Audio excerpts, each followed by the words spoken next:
मेरे प्यारे बच्चों, हिंदी वाग्धारा चैनल में आज आपका पुनः स्वागत है। इस उम्मीद और अपेक्षा के साथ कि आप अपनी तैयारी पूरी शिद्दत से कर रहे होंगे और अपने जीवन की आधारशिला में आप मजबूती प्रदान कर रहे होंगे। अपने अन्य विषयों की तैयारी के साथ साथ हिंदी पर भी अपना विशेष फोकस रख रहे होंगे, क्योंकि ये आपकी मातृभाषा है और ये आपको पूर्णांक की ओर ले जाती है। तो आपके सिलेक्शन में कहीं कहीं अपनी महती भूमिका निभाती है। तो उम्मीद करता हूँ इस चैनल आपको बेहतर लगे तो सब्सक्राइब, लाइक और शेयर ज़रूर करें, यही आपसे अपेक्षा है। तो आइए आगे बढ़ते हुए आज की अभ्यास श्रृंखला के पहले प्रश्न की शुरुआत करते हैं। आज का हमारा पहला प्रश्न है, निम्न में कौन सा छंद वर्णिक है? ए दोहा, बी चौपाई, सी गीतिका, डी सवैया। जैसा हम जानते हैं, दोहा ये हमारा अर्ध सममात्रिक है, चौपाई और गीतिका सममात्रिक छंद है और सवैया हमारा वर्णिक छंद है, इसलिए विकल्प डी हमारा सही हो जाएगा, वर्णिक। अगला प्रश्न है हमारा नंबर 2, आकर्मक क्रिया वाला वाक्य है। श्याम खाट पर सोता है, ये चीज़ें तुम्हारा जी ललचाती हैं, वह अपना सिर खुजलाता है, वह पुस्तक पढ़ता है। तो श्याम खाट पर सोता है, इसमें कोई कर्म नहीं है, केवल आधार है खाट पर सोने का, अधिकरण। और ये चीज़ें तुम्हारा जी ललचाती हैं, यानी जी को ललचाती हैं, ये सकर्मक है। वह अपना सिर खुजलाता है, खुजलाने के लिए कुछ चाहिए, को सिर को खुजलाता है। वह पुस्तक पढ़ता है, को छिपा हुआ पुस्तक को पढ़ता है। तो बी सी डी हमारे सकर्मक हैं, विकल्प ए हमारा अकर्मक क्रिया का वाक्य है, इसलिए विकल्प ए हमारा सही हो जाता है। अगला प्रश्न है हमारा नंबर 3, पेड़ से पत्ता गिरा में कारक है। ये कभी पुराना वाक्य नहीं हो रहा है, परीक्षाओं में हमेशा पूछता भी रहता है। ए करण कारक, बी संप्रदान कारक, सी संबंध कारक, डी अपादान कारक। तो अलगाव के योग में अर्थ में अपादान कारक का प्रयोग होता है। पेड़ से पत्ता गिरा, बिल्ली छत से कूदी, चूहा बिल से निकला, घुड़सवार घोड़े से गिरा, ये सब वाक्य परीक्षाओं में बार बार पूछता है, इसलिए ये जो है अपादान, विकल्प डी अलग होने के भाव में। प्रश्न नंबर 4, संदेह का विशेषण है। ए संदिग्ध, बी शंका, सी शंको, डी शंकित। तो संदेह है, अगर शंका होता तो शंकित होता, लेकिन संदेह है इसलिए इसका शुद्ध विशेषण बनेगा संदिग्ध। और विशेषण वही होता है जो किसी संज्ञा के पहले हम प्रयोग करें तो वो जो है प्रयुक्त हो जाए, तो हमारा विशेषण होता है, इसलिए विकल्प ही हमारा सही हो जाएगा। प्रश्न नंबर 5, निम्न में कौन सी भाषा उत्तर प्रदेश की द्वितीय राजभाषा है? ए अंग्रेजी, बी उर्दू, सी फारसी, डी अरबी। तो द्वितीय राजभाषा उत्तर प्रदेश की उर्दू मानी गई, इसलिए विकल्प भी हमारा सही हो जाएगा। प्रश्न नंबर 6, याचना का बहुवचन है। याचना, याचनाएं, याच, याचनाओं। तो वास्तव में शुद्ध विलोम तो याचना का, शुद्ध बहुवचन तो याचना का याचना ही होता है। यहाँ तिर्यक की बात नहीं की गई है कि याचनाएं या याचनाओं से उसका संबंध हो, इसलिए उसका मूल विलोम, मूल बहुवचन विकल्प ए ही याचना ही होगा। प्रश्न नंबर 7, आधी रात का समय और अमावस्या की रात के लिए एक शब्द।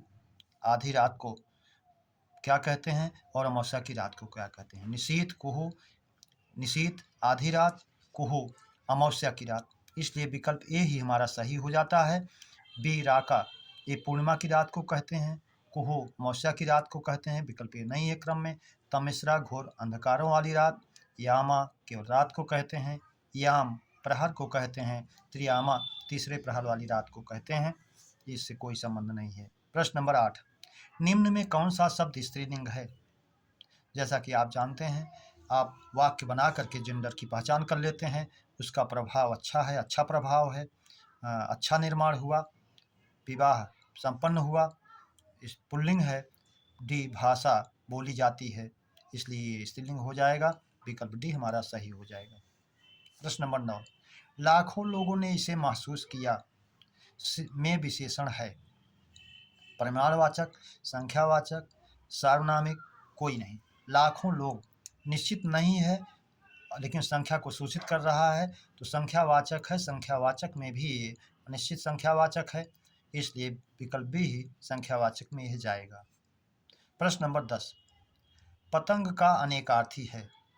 ए सूर्य, बी पक्षी, सी फतिंगा, डी सभी। जैसा हम जानते हैं पतंग का अनेकार्थी सूर्य, पक्षी, फतिंगा, टिड्डी, नाव आदि होता है। तो तीनों हमारे क्रम से हैं इसमें, इसलिए हमारा डी सभी हो जाएगा सही। प्रश्न नंबर 11, पहाड़ी हिंदी का विकास किस अपभ्रंश से हुआ। ए शौरसेनी, बी खस, सी मागधी, डी पैसाची। तो हम जानते हैं पश्चिमी पहाड़ी हिंदी का विकास जो है खस से हुआ, तो विकल्प बी हमारा सही हो जाएगा। शौरसेनी में भी हमारी पश्चिमी हिंदी और राजस्थानी आती है, मागधी में बिहारी हिंदी आएगी, पैसाची में पंजाबी और लहदा आएगी, उसका इससे कोई संबंध नहीं है। प्रश्न नंबर 12, अशुद्ध तद्भव तत्सम युग्म है। साधु, साधु। पहला ये विकल्प हमारा अशुद्ध है। अगर साहू होता तो उसका साधु होता, लेकिन ये विकल्प अशुद्ध है। पहला ये अशुद्ध है। तीता का तिक्त सही है, मीठा का मिष्ट सही है, सीधा का सिद्ध ये भी सही है, तो विकल्प ए ही हमारा अशुद्ध है। प्रश्न नंबर 13, अनुघर जा रही होगी में काल है। ए संदिग्ध भूत, बी संदिग्ध वर्तमान, सी संदिग्ध भूत, संदिग्ध भूत दो बार, सामान्य भूत, डी सामान्य भूत।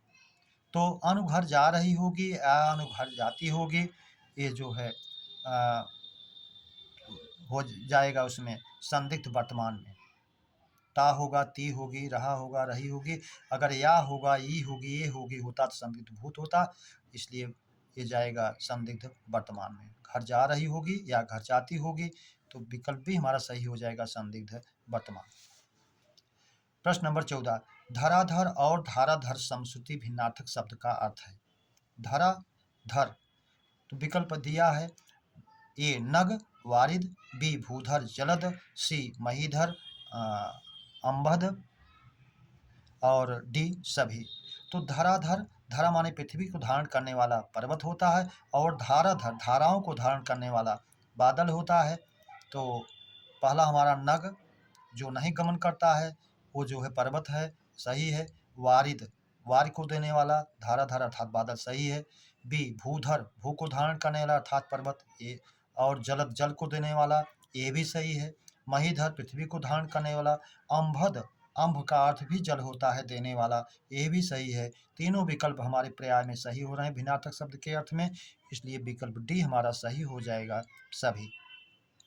प्रश्न नंबर 15, भीम ने गदा से दुर्योधन को मारा में कारक है।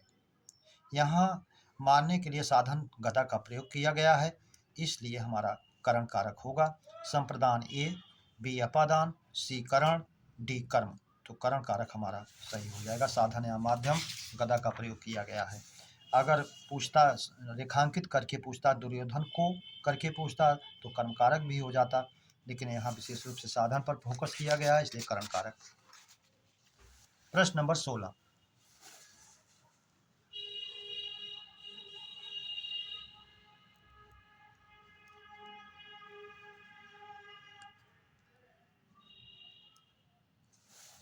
यदि पद के अंत में स्वर हो और बाद में छ आए तो आगम होगा, किस वर्ण का आगम होगा।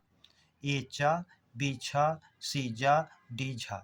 तो पद के अंत में स्वर हो बाद में छ आए तो चा का आगम होता है, जैसे अनु प्लस छेद, तो चा का आगम हो जाता है अनुच्छेद। परिच्छेद प्लस छेद, परिच्छेद। आ प्लस छादित, आच्छादित। इस तरह से शब्दों का निर्माण होता है। प्रश्न नंबर 17, मेरा घोड़ा काला है में विशेषण है। ए विशेष विशेषण, बी विधेय विशेषण, सी संख्यावाची, डी सार्वजनिक। तो यहाँ विशेषण जो आया है वो विशेष के बाद आया है, क्रिया की तरफ आया है, इसलिए विधेय विशेषण हो जाएगा। तो विकल्प भी हमारा सही हो जाएगा, विधेय विशेषण। प्रश्न नंबर 18, उसके द्वारा पत्र लिखा गया में वाच्य है। ए कर्तृवाच्य, बी कर्मवाच्य, सी भाववाच्य, डी कोई नहीं। तो पत्र लिखा गया, पत्र को लिखा गया, इसमें जो है क्रिया कर्म क्रिया के अनुसार रखी गई है। कर्म जो है क्रिया के अनुसार है, इसलिए जो है ये कर्मवाच्य होगा। तो विकल्प बी ही हमारा सही हो जाएगा, विकल्प बी। प्रश्न नंबर 19, देवनागरी किस प्रकार की संज्ञा है?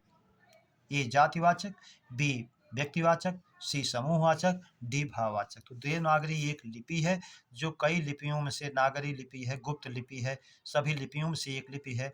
तो ये हमारी जो है व्यक्तिवाचक हो जाएगी, इसलिए विकल्प भी हमारा सही हो जाएगा, व्यक्तिवाचक। अगला प्रश्न है हमारा, तकरीबन कैसा निपात है? सीमा बोधक, आदर बोधक, अवधारणा बोधक, डी तुलना बोधक। तो तकरीबन जो है ठीक, करीब, तकरीबन, लगभग, ये जो है अवधारणा बोधक में आता है। सीमा बोधक या बलदायक में आता है तो, तक, भर, ही, मात्र, सिर्फ, केवल। आदर बोधक में जी आदि आता है। तुलना बोधक में सा आदि आता है, जैसे उसका कीर्षा हृदय हो, समुद्र सा गहरा हृदय हो, सा जहाँ आए तुलना बोधक हो जाता है। अवधारणा बोधक ठीक, करीब, तकरीबन, लगभग, इसलिए विकल्प सी हमारा सही हो जाएगा। प्रश्न नंबर 21, लघु प्लस ईमा का योग करने पर शब्द निर्माण होगा। ए लघमा, बी लघुमा, सी लघिमा, डी लघेमा। तो लघु प्लस ईमा लघिमा बनेगा, इसी तरह से इसका शुद्ध निर्माण हो जाएगा लघिमा, इसलिए विकल्प सी हमारा सही हो जाएगा। लघु प्लस ईमा, गुरु प्लस ईमा, गरिमा, लघु प्लस ईमा, लघिमा। प्रश्न नंबर 22, हिंदी शब्द किसका दिया है? ए ईरानियों का, बी यूनानियों का, सी मुगलों का, डी किसी का नहीं। तो हिंदी शब्द दिया गया है जो हमारे ईरानियों के द्वारा, तो इसलिए हो जाएगा ईरानियों का। प्रश्न नंबर 23, ऋषिकेश पर्याय है? ए ब्रह्मा का, बी विष्णु का, सी इंद्र का, डी शिव का। तो ऋषिकेश, ऋषिक प्लस ईश, ऋषिक माने होता है इंद्री और ईश माने स्वामी, इंद्रियों का स्वामी अर्थात इंद्रियों पर अपना नियंत्रण रखने वाला। तो ये बी विष्णु के पक्ष में जाता है और इसीलिए ये कृष्ण का भी पर्याय हो जाता है। ऋषिकेश पांचजन्यम, तो 5 जन संघ का नाम बताया गया भगवान कृष्ण की, इसलिए दोनों लोगों के पर्यायवाची में जाता है। बी आया है विष्णु, इसलिए बी को हम सही मानेंगे। प्रश्न नंबर 24, अब तक कितने विश्व हिंदी सम्मेलन हुए हैं? ए 9, बी 10, सी 11, डी 12।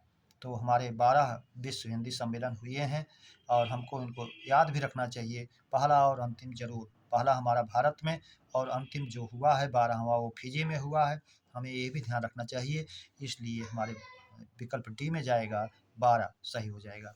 प्रश्न नंबर 25, अशुद्ध विलोम युग्म है?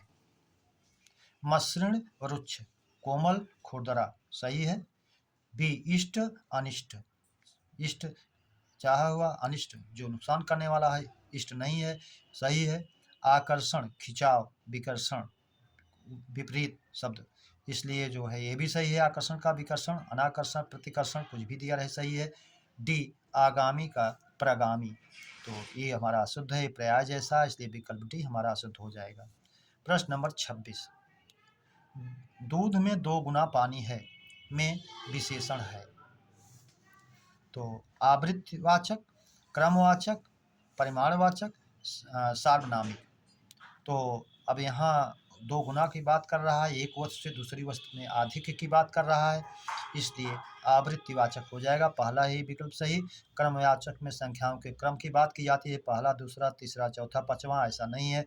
परिमाण में माप तोल नहीं किया गया है, यहाँ संज्ञा सर्वनाम जो है किसी संज्ञा की विशेषता नहीं बता रहा है, इसलिए विकल्प ए ही हमारा सही हो जाएगा। प्रश्न नंबर 27, टा का उच्चारण स्थान है? ये कंठ, बी मूर्धा, सी तालु, डी नासिका। तो री रसाणाम मूर्धा, तो री और टवर का, रा और मूर्धन से का मूर्धा होता है, इसलिए हमारा विकल्प भी सही हो जाएगा, मूर्धा। प्रश्न नंबर 28, कृताकृत में समास है? ए द्वंद्व समास, बी तत्पुरुष समास, सी बहुव्रीहि समास, डी कर्मधारय। कृताकृत प्रायः हम एक नियम बनाते हैं जो हमारा गलत करा देता है कि जहाँ विलोमार्थी शब्द मिलें हम उसको द्वंद्व में मान लें। यहाँ भी तो लग रहा है कृताकृत किया हुआ, अकृत ना किया हुआ, लेकिन यहाँ विलोम ना दोनों पद विशेषण हैं, इसलिए उभय पद विशेषण होने के कारण ये कर्मधारय में जाएगा, तो विकल्प डी हमारा सही हो जाएगा, कर्मधारय, क्योंकि कृत और अकृत दोनों विशेषण जैसे हैं, उभय पद विशेषण में है। नील, पीत, शीतोष्ण, कृताकृत, कहानी, कहानी, अनकहानी, कहानी अनकहानी, तो ये सब जो है उभय पद विशेषण में जाते हैं और कर्मधारय में आ जाते हैं, इसलिए कर्मधारय हमारा सही हो जाएगा। प्रश्न नंबर 29, वह चलते ही गिरपड़ा में क्रिया है, तात्कालिक, पूर्वकालिक, नाम धातु, प्रेरणार्थक। जब किसी क्रिया में समय का अंतर ना होकर के केवल क्रम का अंतर हो, देखते ही शेर को देखते ही वह बेहोश हो गया, वह आते ही चिल्लाने लगा, तो इस तरह से वाक्य जब आए जिसमें केवल क्रम का अंतर हो तो तात्कालिक में जाता है, इसलिए विकल्प ए हमारा तात्कालिक सही हो जाए। पूर्वकालिक, कर्ता एक क्रिया को पूरा करके दूसरे को शुरू करता है, तो जो पहले किया रहता है उसमें पूर्वकालिक। नाम धातु, जो क्रियाएं संज्ञा सर्वनाम विशेषण से बनाई जाती हैं नाम धातु होती हैं। प्रेरणार्थक, जब कर्ता स्वयं ना कार्य करके दूसरे से करवाता है तो प्रेरणार्थक में जाती हैं। ऐसा इससे कोई संबंध नहीं है, इसलिए विकल्प ए ही हमारा सही होगा। प्रश्न नंबर 30, शुद्ध वर्तनी है, ए उच्छ्वास, बी तत्कालिक, सी प्रेमचंद, डी सौजन्य। उच्छ्वास अभी चर्चा भी हुई थी, उत प्लस श्वास, इसमें उच्छ्वास चा का आगम होना चाहिए, नहीं हुआ। तत्कालिक में तत्काल में एक प्रत्यय लगा तो पूर्व स्वर की वृद्धि होनी चाहिए, तात्कालिक, इसलिए ये भी नहीं है तो अशुद्ध है। प्रेमचंद्र, प्रेमचंद्र नहीं होता है, प्रेमचंद है शब्द, इसलिए ये भी अशुद्ध है। डी सौजन्य, सुजन में या प्रत्यय जुड़ा है, शब्द बना है सौजन्य, और जो है ये भाववाचक संज्ञा का सूचक है और शुद्ध भी है, इसलिए विकल्प डी हमारा सही हो जाता है, सौजन्य। मेरे प्यारे बच्चों, आज इस श्रृंखला के प्रश्नों पर विधिवत हम लोगों ने चर्चा की। उम्मीद करता हूँ ये श्रृंखला आपको जरूर अच्छी लगी होगी, तो आपसे वही एक ही उम्मीद और अपेक्षा, इसे सब्सक्राइब, लाइक और शेयर जरूर करें। अगर हर प्रश्नों को पढ़ते हैं तो आपकी समझ में आएगा प्रश्न में कितने दम हैं और ये परीक्षा में हमारे कितने सहयोगी हो सकते हैं। इसी विचारों के साथ, आपके उज्जवल भविष्य की कामनाओं के साथ आपको हृदय से धन्यवाद। अगली श्रृंखला के मिलने तक सभी को फिर पुनः हृदय से धन्यवाद। जय हिंद, जय भारत।